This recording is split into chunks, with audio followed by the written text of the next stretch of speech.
Queridos, vamos lá, vamos entrar no nosso assunto então. O nosso tema geral do evento é a pregação da cruz, o poder e a sabedoria de Deus para o mundo caído. E eu e o reverendo Leandro vamos lidar em 6 falas com esse tema, tentando abordar aspectos diversos. É claro que alguma sobreposição sempre há, porque esse assunto ele lida com tudo, ele diz respeito a tudo. E é bacana a gente perceber, eu fiquei animado com esse tema, porque às vezes as pessoas acham que falar sobre pregação é algo só para pregadores. Vamos fazer uma conferência sobre pregação? Tem que ser para pregadores, para pastores que estão toda semana falando disso o tempo todo. Mas não, todo crente tem que entender de pregação. Tem que entender dos objetivos da pregação. Tem que entender o que é, para que serve, como se deve fazer. Todo crente tem que amar pregação. Isso sem contar, é claro, o fato de que cada um de nós é chamado a evangelizar, a falar de Cristo onde estivermos. Então, eu espero que tenhamos material proveitoso para vocês, para que de fato vocês possam aprender um pouco mais nesses dias, que seja decisivo aí para você. Hoje e amanhã de manhã eu vou fazer o mesmo assunto, dividido em 2 partes, começando hoje à noite, falando sobre a relevância da pregação da cruz na pós-modernidade. A ideia é mostrar para vocês, e aqui está o resumo, tá? O resumo é esse. Na era que a gente vive, nessa era secular, nessa era pós-moderna, chame como você quiser, nós continuamos precisando da pregação da cruz, da pregação da palavra de Deus. Simples assim. Eu vou explicar o que eu quero dizer com isso, mas a ideia não é de maneira nenhuma trazer para vocês algo como, na era da pós-modernidade, nós temos que abandonar a pregação.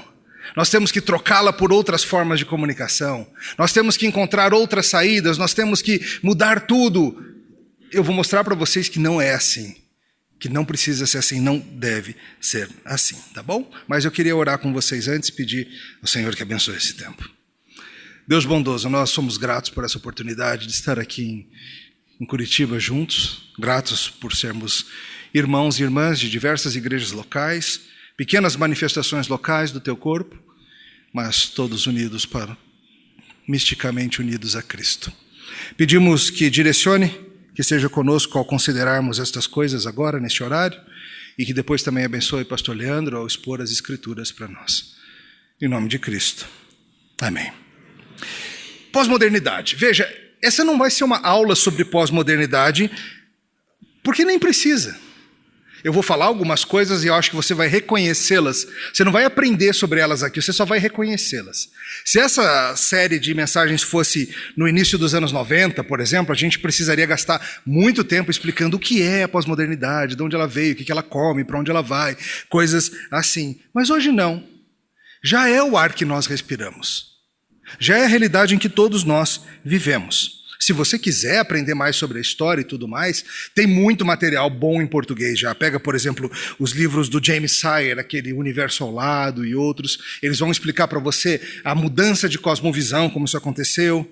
Pega um livro do Don Carson sobre pós-modernidade, Michael Gorin, material do Francis Schaeffer, aquele Tempos Pós-Modernos do Vieth, Jane Vieth. Então, tem muita coisa boa em português explicando como chegamos até aqui.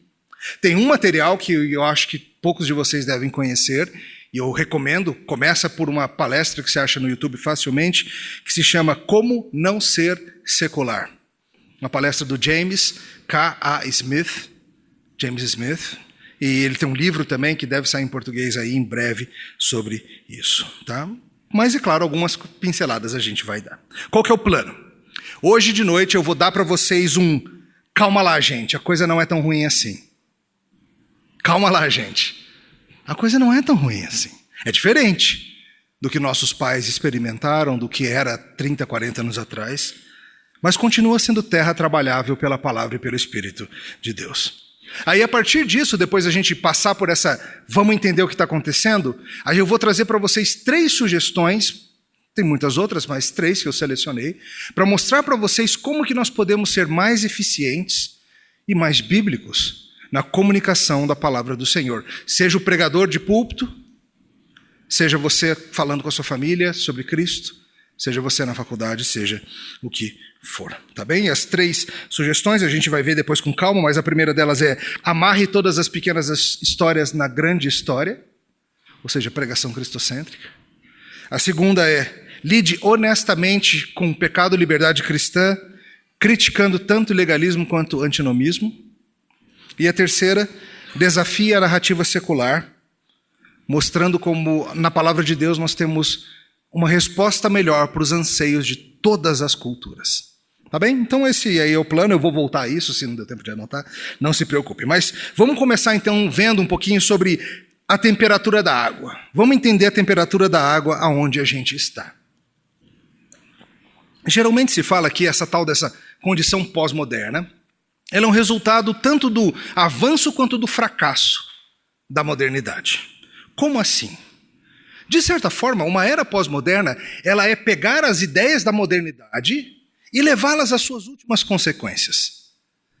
A realmente ser corajoso de falar, peraí, se a gente pensa isso, então a conclusão é essa. Essa é uma das coisas. E o outro lado disso é um desespero, uma tristeza, uma melancolia que advém do fato de que a modernidade não cumpriu as suas promessas. Vamos entender isso. Modernidade pode-se dizer que começou com o iluminismo, claro que outros vão dizer outras coisas, mas a ideia é a seguinte: o ser humano começou com uma ideia muito interessante, baseada no pecado, tá? Mas interessante assim mesmo. A ideia é, será que a gente consegue explicar esse mundo? Será que a gente consegue explicar o funcionamento desse mundo? Será que a gente consegue resolver os nossos problemas, tanto os internos aqui do coração, como os nossos de relacionamento, como os que a gente tem com o mundo? Será que tem um jeito de resolver isso tudo sem apelar para Deus? Sem botar Deus na história? Sem envolver aquele livro? Será que tem como a gente entender essas coisas sem apelar para a revelação especial? E sim, essa é a grande tentativa da modernidade, o iluminismo. A ideia de que nós vamos, por meio de uma era fugindo das trevas medievais, indo para a luz do saber, do conhecimento humano, da razão humana, nós vamos conseguir fazer com que a humanidade avance como nunca aconteceu antes. E nós, para isso, não precisaremos apelar para aquelas coisas que nossos pais acreditavam. Nossos pais acreditavam em anjos, nossos pais acreditavam em milagres, nossos pais acreditavam em nascimento virginal, em ressurreição. Nossos pais achavam que a gente precisava dessas coisas para entender o mundo. Espero que você perceba que eu estou falando o que não é, tá? Depois vão falar, o pastor Emílio falou que... Não, isso é errado. Tá? Mas essa é a ideia. Vamos tentar entender esse mundo sem apelar para o fator divino. Apenas com fé. Veja, não é um abandono da fé, tá? É um abandono da revelação especial. Continua havendo fé, mas agora a fé é colocada na razão. A fé é colocada na capacidade humana de entender todas as coisas sem precisar ouvir o que Deus diz a respeito. Fé na tecnologia.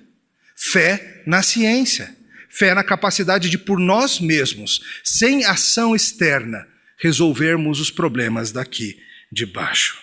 Isso é o materialismo, as promessas de que a gente não precisa apelar para o sobrenatural, a gente não precisa apelar para céu e inferno e vida pós-morte e seres celestiais, ou nada disso. Apenas aqui, na vida material, a gente encontra tudo o que a gente precisa. E sabe por que essa ideia avançou?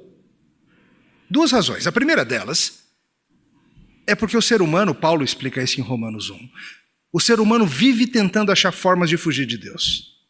Ele sabe que Deus existe, Romanos 1, 18 em diante, pega para ler depois sobre isso. Paulo explica, o ser humano sabe que Deus existe. Isso, a sua divindade, o seu poder, claramente se reconhecem por meio das coisas que foram criadas. Claramente, não obscuramente, não mais ou menos. Deus se fez conhecer. Só que o ser humano, por causa do pecado, não quer nada com Deus, quer? Não há nenhum que busque a Deus, nenhum sequer. O ser humano detém a verdade pela injustiça, ele abafa esse conhecimento que é tão óbvio acerca de Deus. Ele tenta fugir de Deus. Você sabe alguma prova da existência de Deus? Você consegue provar a existência de Deus? Você vê aqui dentro alguma prova da existência de Deus? Vê? Eu vejo, um monte. Cada um de vocês, tá? Cada um de vocês é prova suficiente da existência de Deus. Vocês são a imagem dele. Imagem e semelhança. Além disso, são inúmeras as formas que Deus se revela. Nunca foi falta de evidência, nunca foi falta de prova. O problema é o coração rebelde, que tenta achar alternativas, tenta achar explicações para a realidade sem envolver o Deus verdadeiro. Paulo explica nos seguintes termos: o homem troca a verdade, ele troca o Criador pelas coisas criadas. Ao invés de se submeter a Deus, de lhe dar graças, de servi-lo, o homem começa a servir a criação, o homem cria falsas explicações, o homem cria falsos deuses. Então, quando vem a proposta racionalista de falar assim, nós vamos explicar tudo por meio da razão, não vai ter lugar para a fé, não vai ter lugar para a revelação, apenas a ciência, a gente vai encontrar as respostas. Isso fez uma cosquinha no coração rebelde, porque o rebelde viu uma possibilidade de viver nesse mundo sem ter que lidar com Deus, de achar explicações para a complexidade da vida, de achar explicações para as coisas que ele sente e faz, de ver o mundo mudar sem mexer com Deus, apenas com a gente mesmo. Fé na razão, fé no progresso, fé na ciência. Vamos em frente. Essa é a primeira razão porque essa história colou tanto. A segunda razão é porque ela parece funcionar. Se não parecesse funcionar, não teria avançado, mas pareceu funcionar por muito tempo. Veja, as promessas que a ciência fez para a gente, em grande parte elas se cumprem, não se cumprem.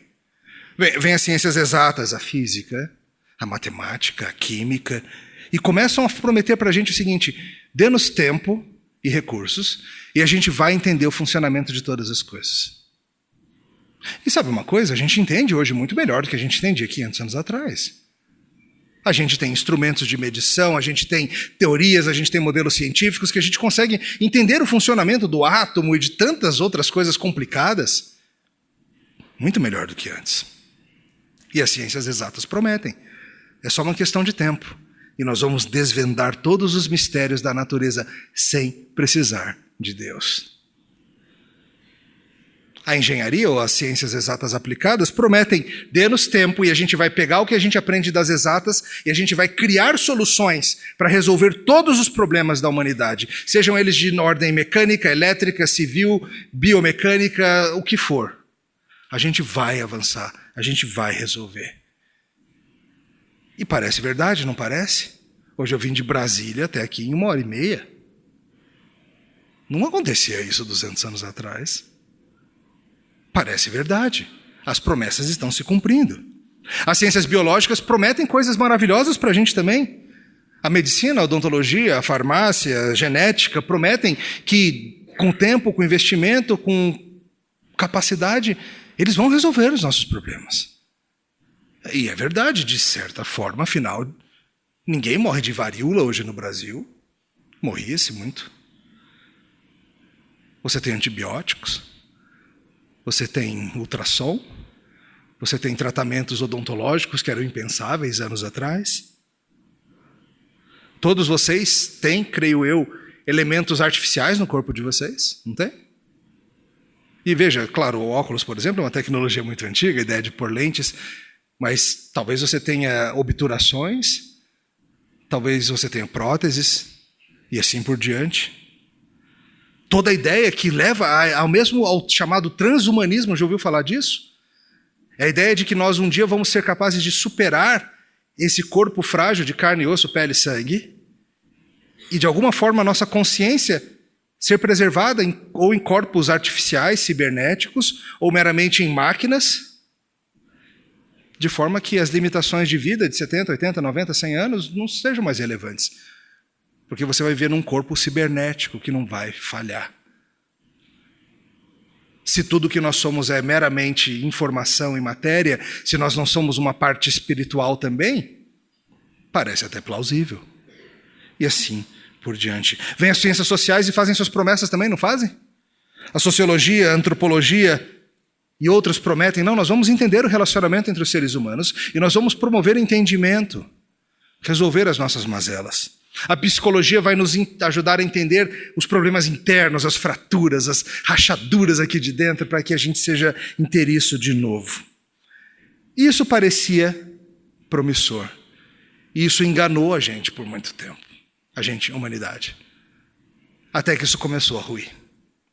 Isso começou a ruir de várias formas. Começou a ruir com a própria filosofia da coisa se mostrando incoerente. A gente não vai entrar nisso, é a chamada crise ou queda do fundacionalismo, que é a teoria do pensamento, do conhecimento que está por detrás desse avanço. No final das contas, se resume a dizer que a ciência não tem como provar que a ciência é capaz de provar as coisas. A ciência não tem como provar cientificamente que as suas descobertas, que os seus modelos, que os seus avanços dizem respeito a realidades universais e não apenas a realidades locais e talvez passageiras. Vários filósofos vieram e mostraram que o avanço científico, na verdade, ele não é que nem a ciência diz, não. Não é assim por meio de observações objetivas e racionais. Envolve subjetividade, envolve pressão de grupo, envolve um monte de coisa. Começou a falhar. Mas pior do que isso, pelo menos para a consciência popular, foi a noção de que a era dourada que nos foi prometida lá em 1800 e no início de 1900, essa era dourada nunca chegou. E está ficando cada vez mais claro que ela nunca vai chegar.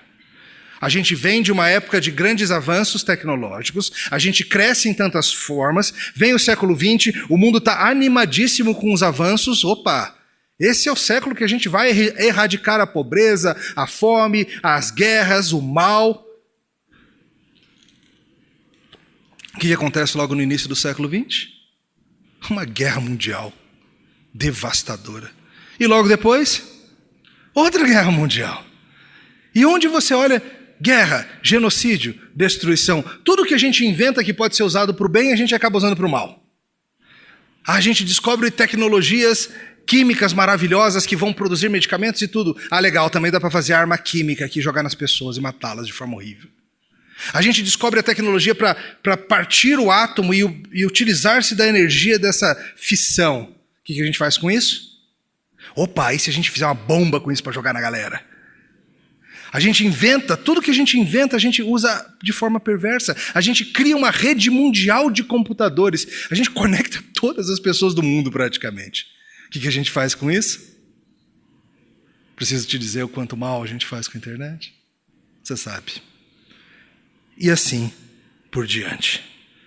A gente cria e as coisas acontecem. A gente avança e no coração da Europa temos ali a Guerra dos Balcãs.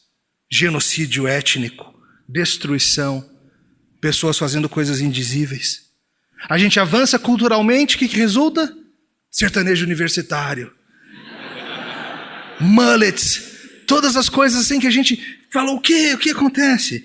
E o ponto é, a humanidade percebeu que o projeto modernista não ia resolver. A humanidade se deu conta, isso levou a vários caminhos, um deles é o pós-modernismo, é esse senso geral que a gente vive, de que, não vai resolver. E que a gente não deve botar mais tanta fé assim no projeto científico, no projeto da humanidade como um todo, as ideias de que nossos grandes governos iriam resolver os problemas, pelo jeito não, acho que cabe mais a gente mesmo agir localmente, tentar aqui no nosso grupo fazer alguma coisa. E aí que começa a surgir o pós-modernismo nisso, com esse desespero ou desapontamento com a promessa modernista. E assim vai. Eu quero mostrar para vocês agora algumas das características do que surgiu a partir desse desapontamento. Lembrando, pós-modernismo é só mais uma forma que o ser humano está tentando deter a verdade pela injustiça.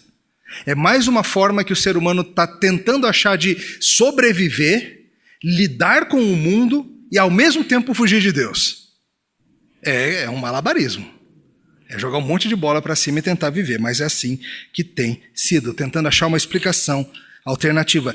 A história das religiões, bem como a história da filosofia, poderia ser descrita como a história de um ser humano tentando escapar de Deus e ao mesmo tempo entender o mundo. Quem tem medo de pós-modernismo? Talvez você tenha ouvido tanto sobre pós-modernismo que até a palavra te causa arrepio.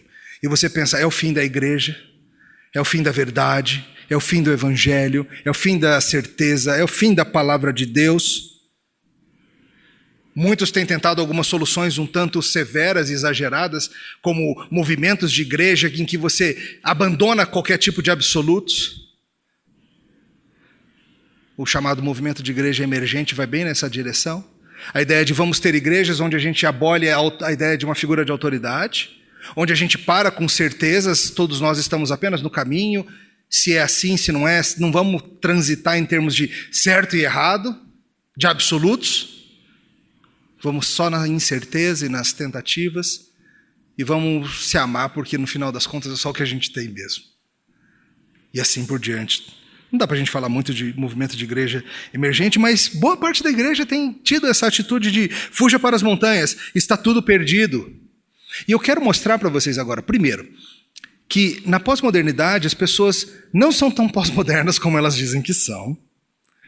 Segundo, mesmo naquilo que é diferente, Deus está abrindo oportunidades muito interessantes. Deus está trazendo à tona perguntas que não apareciam tanto na era moderna, mas aparecem agora. E a gente tem nas escrituras e nessas sugestões que eu vou dar hoje e amanhã, bons caminhos para lidar com essas coisas.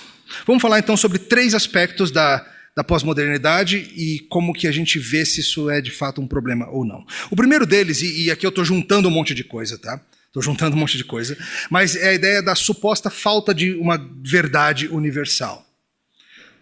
Você já deve ter ouvido falar disso, que na pós-modernidade as pessoas dizem, a gente não acredita mais em grandes verdades. Isso é um resultado do modernismo. A ideia de que a gente vai usar a razão humana para chegar à grande verdade sobre a vida, o universo e tudo mais. E aí quando a gente não consegue chegar, o que a gente faz? Vai ver que não tem jeito. 42, alguém falou aí. Não tem jeito, não tem resposta. A gente deve lidar apenas com verdades locais, verdades culturais, verdades pessoais, e não com uma grande verdade universal. Pode até ser que exista, mas a gente não tem acesso a ela. É muita forma de pensar. E isso levou a algumas outras coisas que são muito fortes na pós-modernidade, que é a ideia de que todo discurso, justamente porque não existe uma grande verdade, todo discurso é apenas uma ferramenta de dominação e de opressão. Eu acho que isso aqui vai soar familiar para você. A ideia é a seguinte: não é lá muito certo e errado, mas algumas pessoas têm voz enquanto outras não têm. Algumas pessoas têm os meios de comunicação e outras não têm. Algumas pessoas têm voz e elas usam essa voz para quê? Para dominar, para oprimir, para manter o status quo, para rebaixar as pessoas. O que está acontecendo aqui agora é isso, você não percebeu? Só uma pessoa tem a palavra nesse momento. Se você tentar ficar falando aí, a gente vai falar, fica quieto aí. Ninguém quer te ouvir, não, qualquer coisa assim. A gente caiu nessa. A gente comprou essa ideia de que a verdade era usada como instrumento de dominação. Todo discurso é discurso de poder. Todo discurso é discurso de dominação. Isso se tornou muito forte no pensamento pós-moderno. E veja, há um quê de verdade nisso? É claro, as pessoas usam de fato as ferramentas de comunicação para fazer o mal, para dominar, para oprimir e tudo mais. Mas ao mesmo tempo a gente tem verdades eternas. Junto com isso, eu estou juntando várias coisas aqui, vem muito forte a ideia da irrelevância do autor. A ideia da irrelevância de quem produziu o texto, ou o sermão, ou a palestra, o texto, seja o que for. A ideia do desconstrucionismo. A gente vai mais ou menos assim. Shakespeare escreveu suas peças lá, Romeu e Julieta, Otelo, aquele monte de peças. A gente não sabe bem o que Shakespeare queria dizer com aquilo. Shakespeare viveu quantos anos atrás? 500 anos atrás? Um homem branco inglês? Séculos nos separam? Como que a gente vai saber o que ele queria ensinar com aquelas coisas? Lembra, a ideia é não existem universais, não existe uma verdade eterna. Como que a gente vai saber? O que a gente tem que saber é apenas o que Shakespeare é útil para a gente, se é que ele é. Então a gente vai ler o que ele escreveu e a gente tira o que a gente quiser, e não importa se o que a gente tirou de fato diz respeito ao que ele quis dizer. O que importa é como a gente se aproveita disso. E assim por diante. Já ouviu esse tipo de coisa?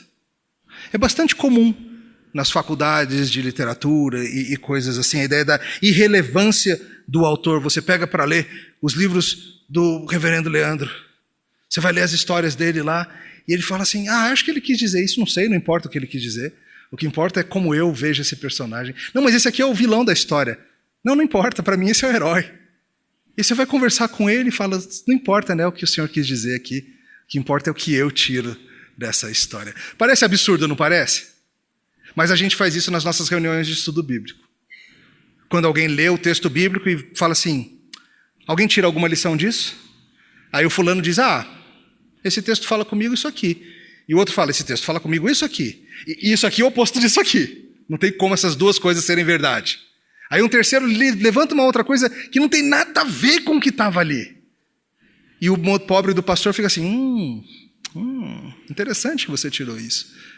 E sabe, 3, 4, 5, 6 coisas diferentes, porque a gente já comprou essa ideia de que não importa o que Paulo quis dizer, o que importa é o que você tira daquilo.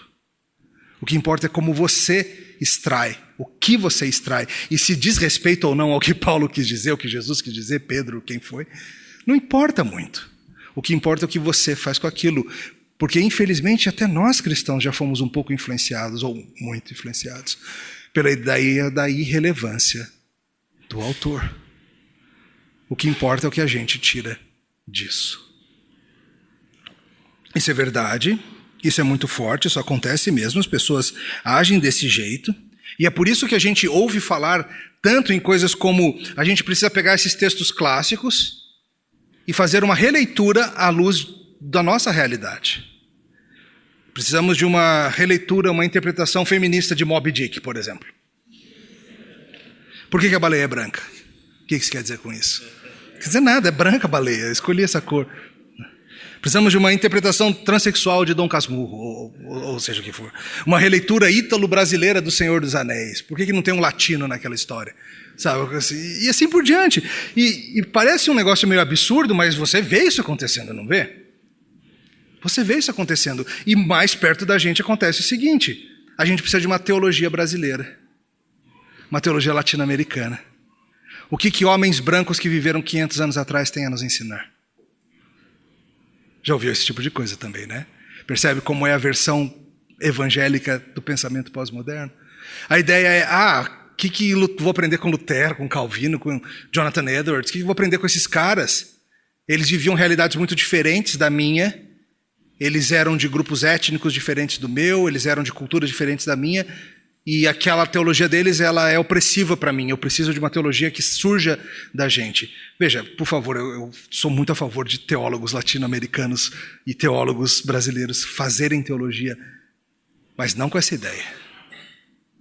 Porque não importa se é um homem do norte da África como Agostinho, se é um francês refugiado na Suíça como Calvino, se é um alemãozinho como Lutero, isso não importa. Porque nós cremos em verdade. E nós cremos que, independente do seu contexto cultural, é possível que você chegue em verdades com V maiúsculo. Não importa a sua cultura, não importa de onde você vem. Por isso que a gente pode ler esses textos dos nossos irmãos, escritos centenas, milhares de anos atrás, e tirar grande proveito deles. Porque eles dizem respeito a verdades universais. Sim, a gente sabe que tem colorações culturais no que eles escreveram. Nós não somos ingênuos quanto a isso. Mas às vezes a gente já comprou essa ideia pós-moderna de uma absoluta separação, de que as verdades são locais apenas. As verdades são limitadas a grupos pequenos. E a gente vê esse tipo de coisa, a gente fica meio nervoso com a pós-modernidade. A gente pensa, e agora? E agora? Como que a gente vai apresentar o evangelho para essas pessoas? Como? Deixa eu chamar a sua atenção para o fato de que, embora esse seja o discurso oficial, e as pessoas se mostrem assim no Twitter e no Facebook e em todo lugar, lá no fundo, as pessoas continuam vivendo de certa forma como Deus as fez para ser e para existir. Elas não deixaram de ser imagem de Deus, elas não deixaram de viver no mundo real que Deus fez, e mesmo elas tentando deter a verdade pela injustiça, como Paulo fala em Romanos 1, mesmo elas tentando abafar o conhecimento de Deus e abafar essas coisas, essas coisas ficam saltando aos seus olhos o tempo todo. Por exemplo, quando os nossos conterrâneos pós-modernos pegam para ler os autores pós-modernos, eles tratam o texto deles dessa forma? De uma forma que não importa o que esses autores quiseram dizer, não importa o que eu tiro daqui? Não.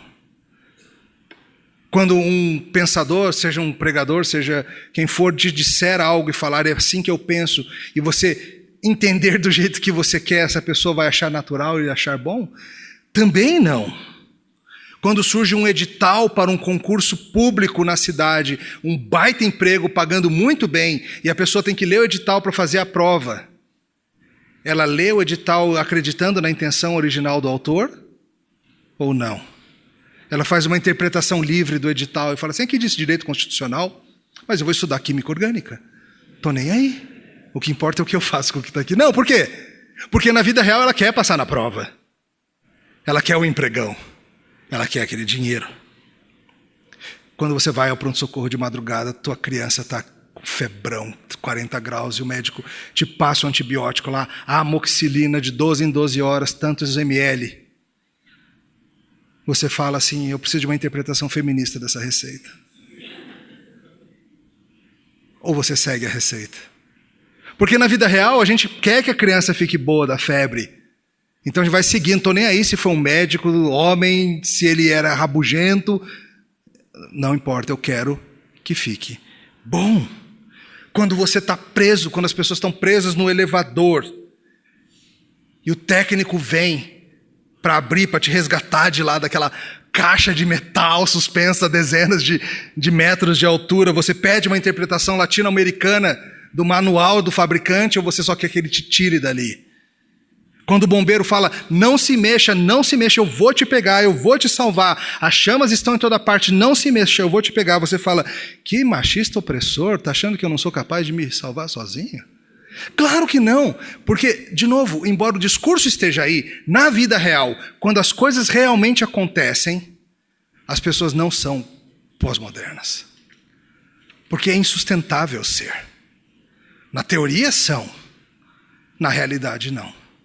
Na realidade, quando importa para elas, seja por uma questão afetiva, seja por uma questão de sobrevivência, elas agem como se verdade existisse, como se elas pudessem entender de fato a intenção do médico naquela receita, como se elas conseguissem viver.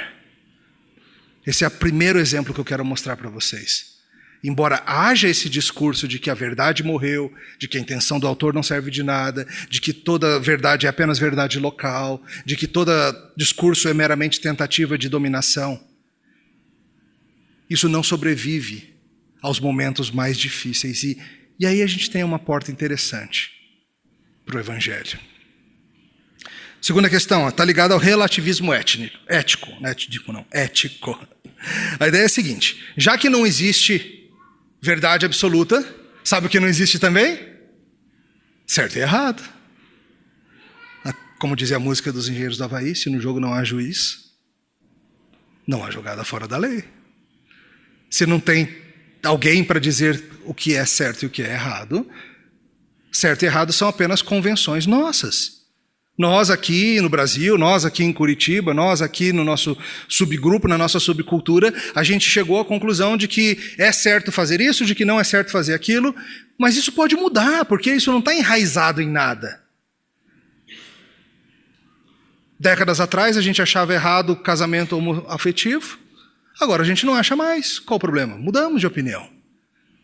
Décadas atrás a gente tinha restrições quanto a matar crianças no útero, hoje em dia a gente entende que a liberdade da mulher é mais importante. De novo, tá? Não pensa assim não, tá? Só para ficar claro, é o discurso. Mas como que esse discurso se torna possível? Esse discurso se torna possível por causa da ideia de que não existem universais, não existem coisas que são eternas, transculturais, que dizem respeito a todos em todo lugar. Se nós, como sociedade, decidirmos certas coisas, contanto que seja a maioria de nós decidindo, isso é certo. E o contrário disso é errado. A pergunta para você é: as pessoas de fato vivem assim? As pessoas querem viver assim, porque elas acham que assim elas terão maior liberdade. Assim elas terão mais saídas para a vida e assim por diante. Mas as pessoas são assim? Ou as pessoas continuam acreditando em certo e errado? Queridos, nós vivemos numa era profundamente moral e moralista. Mas uma moral distinta das Escrituras. Inúmeros, centenas de milhares de pós-modernistas relativistas foram às ruas pedir a saída da Dilma. Ué, mas por que vocês estão pedindo para mudar a presidente? Vocês não acreditam em certo e errado? Não, mas aquela mulher tem que sair. E depois muitos foram pedir para o Temer sair. E muitos foram pedir para o Lula ser preso. E muitos foram pedir para o Lula ser solto. E Lula isso, e Lula aquilo, e aquilo e aquilo outro. Veja, pessoas que são teoricamente pessoas que não acreditam em certo e errado, mas que sua paixão política se mostra profundamente moralista. Eu acredito que essas coisas devem ser assim e acredito nelas até a morte.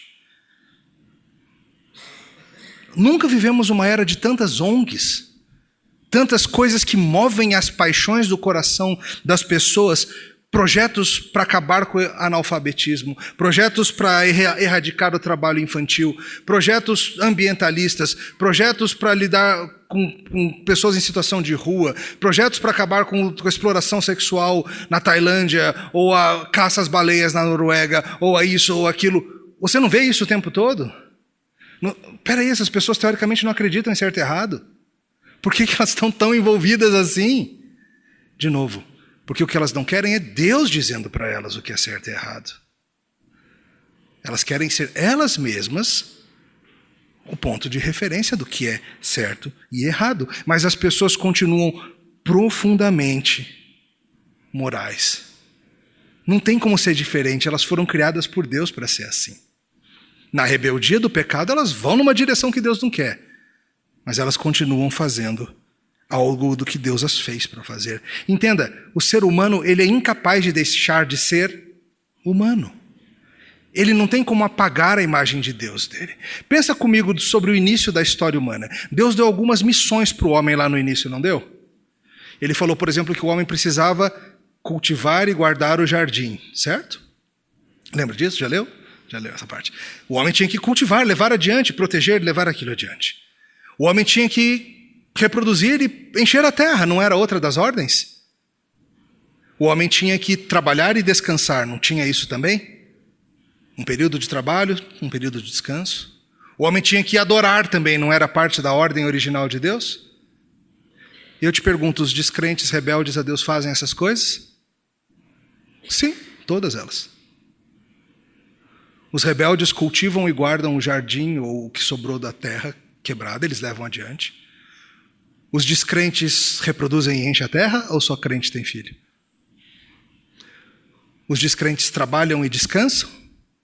Sim. Os descrentes adoram? Claro que sim. Não o Deus verdadeiro, mas os ídolos do seu coração. Porque não tem jeito, nós somos humanos. A gente funciona como Deus fez a gente para funcionar. Só que ao invés de funcionarmos em honra e obediência, nós funcionamos em rebeldia e desobediência. As pessoas continuam profundamente éticas, morais. Terceira coisa que a gente escuta falar e as pessoas dizem, a igreja está perdida, temos que mudar tudo, é a seguinte, a ideia da cultura visual. A ideia de que nós vivemos numa cultura tão fragmentada e não linear, que não há mais lugar para pregação. Não tem mais como, pastor, essa ideia de que uma pessoa vai subir na frente da igreja e vai abrir a Bíblia e vai falar sozinho, não é diálogo, é sozinho, por 30, 40, 50 minutos. Hoje em dia isso não cabe mais, pastor, não tem mais jeito, as pessoas não aceitam mais isso. A gente vive numa cultura fragmentada, uma cultura de pensamento não linear. Quando você está, por exemplo, usando a internet, você não pega uma coisa e segue aqui, como é que você usa a internet? Um monte de abas abertas, né? Você está com o WhatsApp web aberto, no Twitter, Facebook, trabalhando, vendo um jogo, ouvindo um negócio, fazendo um monte de coisa ao mesmo tempo. As pessoas são assim, elas não têm mais como exigir delas que sentem, escutem, concentrem e assim por diante. A única forma da gente alcançar essa geração é usando inúmeros recursos audiovisuais. É outra coisa que se diz também. Veja, vamos entender isso. Isso é verdade, isso descritivamente as pessoas são assim. Significa então que a gente tem que dar para elas o que elas são ou a gente tem que puxá-las numa outra direção contracultural? E veja, pense na cultura da Idade Média ali antes da Reforma. Era um tempo extremamente visual também, não era? Às vezes a gente acha que a gente está vivendo só coisas inéditas. Idade Média era uma cultura extremamente visual. Quase todo mundo analfabeto. Como que as pessoas aprendiam? Por meio de peças de teatro, por meio de vitrais, né? O povo chamava os vitrais de os livros dos analfabetos. A missa não era, a preocupação da missa não era comunicar verdade, porque ela era feita numa língua que o povo nem falava, mas o povo assistia aquilo, o padre levantando uma coisa, levantando outra, fazendo não sei o quê, fazendo aquilo, aprendia alguma coisa. Quando vem a Reforma, o que nossos pais fazem? Eles seguem a forma de agir da cultura e falam, já que as pessoas são assim, Zwinglio cria uma trupe teatral. Os saltimbancos de Zurique, alguma coisa assim, não. Knox cria uma fábrica de vitrais em Edimburgo, porque afinal as pessoas não sabem ler. Veja, formas culturalmente normais e aceitas. O que a Reforma faz? Num tempo visual, coloca a pregação da palavra como centro. As pessoas não sabem ler? Vamos ensiná-las. E a Alemanha da época da Reforma se torna o país mais alfabetizado da história, até aquele momento, na história humana. Porque as pessoas precisam ler a Bíblia. As pessoas precisam ouvir pregação. Reforma é acerca da restauração da centralidade da palavra. E sim, nós temos necessidade de aspectos visuais e eu não nego isso. Os sacramentos são isso.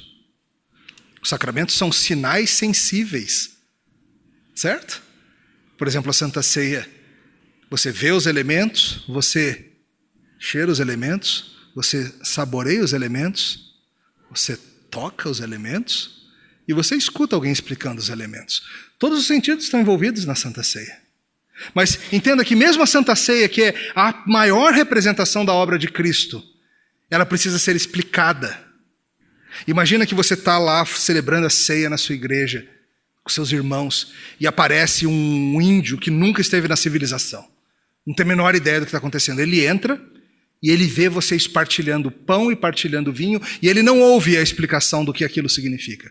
Eu te pergunto, ele vai entender o evangelho só de olhar as pessoas comendo pão e bebendo vinho? Não vai. O que ele vai achar que está acontecendo? É o lanche. É a hora do lanche. Comem pouco nesse lanche. Podia ser mais. Porque mesmo a ceia precisa ser acompanhada da explicação verbal do que é o evangelho. Al Mohler diz o seguinte: uma cultura visual orientada à mídia substituiu a cultura orientada à palavra, que serviu de berço para as igrejas reformadas. De certa forma, a cultura orientada às imagens do evangelicalismo moderno é uma aceitação das mesmas práticas que foram rejeitadas pelos reformadores em busca de uma adoração verdadeiramente bíblica. Veja, eu não estou aqui dizendo que você não pode usar PowerPoint, por exemplo, para botar lá os pontos do seu sermão. Não estou dizendo isso. Embora eu entenda também que há elementos visuais no pregador que a igreja deve estar atenta. Gesticulação, postura, contato visual, expressões faciais. E se você ficar olhando para uma tela com PowerPoint em vez de olhando para o pregador, você vai perder isso. Sem contar que a gente é malandro, vai. Lembro uma vez um primo meu foi lá na minha igreja, ouviu a pregação, acabou o culto, ele veio e agradeceu, pastor. Ô primo. Obrigado, primo, pela mensagem. Eu senti falta de um PowerPointzinho. Oi? Senti falta de um PowerPointzinho, porque assim, do jeito que você faz, eu tenho que prestar atenção o tempo todo. Sendo que quando tem um PowerPointzinho, eu posso desligar, checar o celular, aí quando está lá, olha o PowerPoint, vejo o que perdi e pronto, sigo em frente. Malandro! Você faz isso também? É por isso que você gosta de PowerPointzinho? Não sei. Deixa aí para o seu coração. O ponto é, será que hoje em dia tem lugar ainda para esse tipo de coisa? Para alguém falar e os outros ouvirem? Sim, tem. E é tão interessante que ao mesmo tempo que as pessoas falam que essas coisas somem, surge, por exemplo, o movimento das TED Talks, as palestras TED. Você encontra por aí na internet fenômenos, palestras algumas são bem curtas, é verdade, mas elas em geral são o quê? Uma pessoa autoritativamente falando sobre algo do que ela entende, de uma forma que ela faz ser relevante e interessante para pessoas que talvez achassem que nunca iriam se interessar por aquele assunto. E as pessoas ficam quietinhas, sentadas, ouvindo. Porque isso está no coração humano também. O mais pós-moderno dos homens continua sendo imagem de Deus.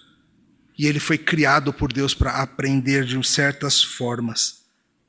E a palavra de Deus segue sendo útil para isso. Sempre vai seguir. Abre comigo em 1 Timóteo 3, por favor. A gente tem até que horas?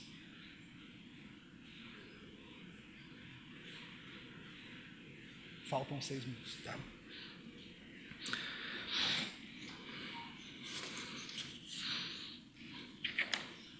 Primeiro Timóteo 3. Vamos rapidamente, a gente tem só 5 minutinhos. Aí eu vou fechar com essa discussão final sobre como a Bíblia continua sendo o que a gente precisa para esse tempo. Aí amanhã eu trago as soluções. 1 Timóteo 3, 14 em diante. 2 Timóteo. Então, no Timóteo errado. Na verdade, é o mesmo Timóteo. Vocês entenderam. 2 Timóteo 3. Veja, Timóteo era pastor aonde? Éfeso. Uma cidade grega, de cultura grega. E Paulo fala para ele o seguinte, Timóteo era o jovem pastor daquela igreja, tendo que lidar com toda sorte de situações. E Paulo explica para ele o seguinte, tu, porém, permanece naquilo que aprendestes e de que foste inteirado, sabendo de quem o aprendeste. E que desde a infância sabes as sagradas letras. Do que são essas sagradas letras que ele está falando? No caso é o Antigo Testamento. Veja, o Novo ainda estava sendo produzido, talvez, certamente ele já tinha carta aos Efésios, mas talvez não muito mais. Que podem tornar-te sábio para a salvação pela fé em Cristo Jesus.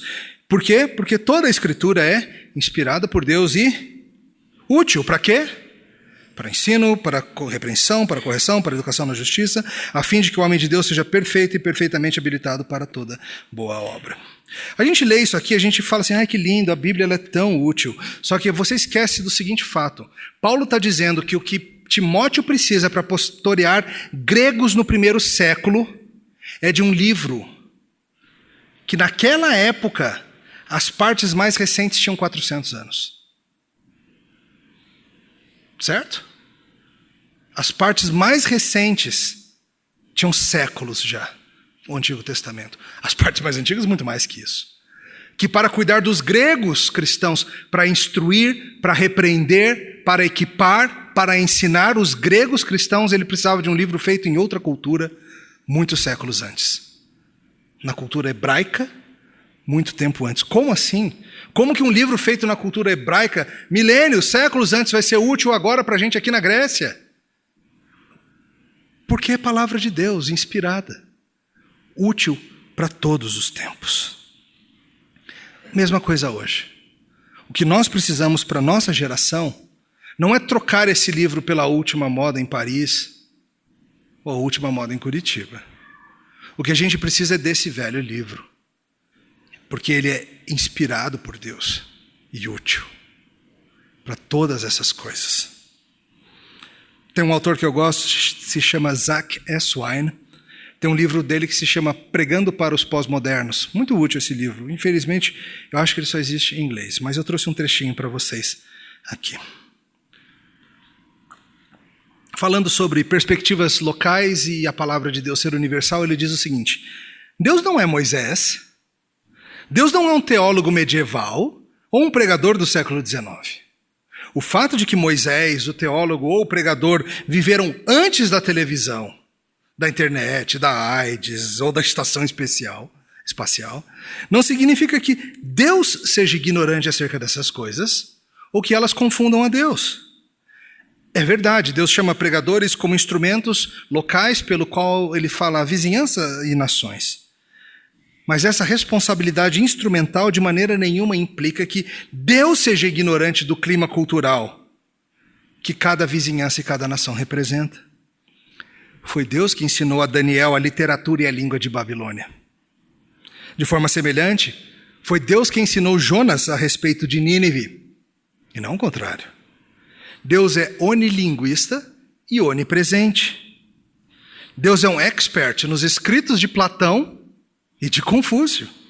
Ele conhece detalhadamente o pensamento pós-moderno e o misticismo oriental. Ele entende teoria política e conhece os indicadores econômicos de cada nação. Deus assistiu Matrix. Ele sabe usar um iPod. Ele pode discutir pluralismo e dar palestras sobre agricultura. O ponto do S-Fine é muito simples. Quando Deus projetou esse livro, Ele não fez um livro para ser útil apenas no primeiro século. Ele fez um livro para ser útil em todos os lugares, em todos os tempos. Ele é um livro transcultural. Ele é útil em todas as culturas. Ele é um livro que atravessa as eras. Os céus e terra passarão, mas esse livro não passará.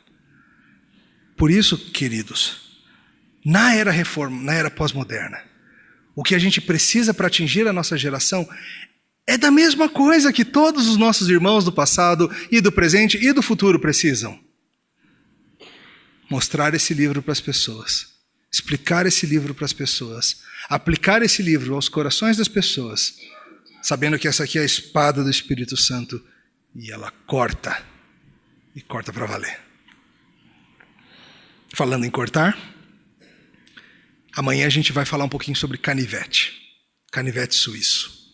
Eu vou mostrar para vocês como que a gente pode usar alguns caminhos muito úteis para que a gente comunique melhor essa palavra ao nosso tempo. Obrigado pela atenção. Vocês são umas gracinhas, presta atenção mesmo. E quem não está prestando, finge que presta. E quem está no celular, fica discretamente. Obrigado por isso. Me ajuda. Vamos orar. Senhor, agradecemos porque esse livro que o Senhor nos deu, ele nos basta. Agradecemos porque ele é inspirado e útil.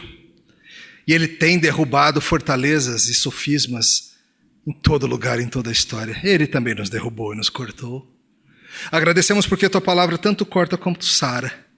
E agradecemos porque temos esse instrumento poderoso para atuarmos onde o Senhor nos colocou. Ajuda-nos a confiar nisso.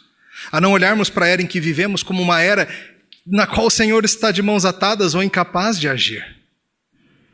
Mas entendermos que aonde estamos, na era em que estamos, temos o equipamento necessário para aquilo que o Senhor nos chama a fazer.